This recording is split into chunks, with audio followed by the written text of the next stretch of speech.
এই দেখুন বন্ধুরা, এবার আমরা ভাত বেড়ে নিয়েছি, ছেলেকে খাইয়ে দিলাম। দেখুন পেঁয়াজ কলি ভাজা, চিংড়ি মাছের মাথা বাটা আর খোসা, লাউয়ের খোসা বাটা এই যে এখানে দিলাম। দেখুন লাউয়ের তরকারি, লাউ চিংড়ি। রেসিপিটা আপনারা পেয়ে যাবেন।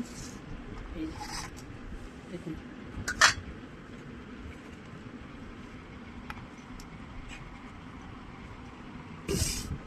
দেখছেন, এই যে থালা বেড়ে নিয়েছি। আর এই যে দেখুন বন্ধুরা, লাউ দিয়ে ডাল যখন খাবে দেবো পাতে। এই দেখুন লাউগুলো ছোট্ট ছোট্ট করে কেটেছি। তাহলে আমরা খেয়ে নিই বন্ধুরা। আপনারা ভালো থাকুন, সুস্থ থাকুন।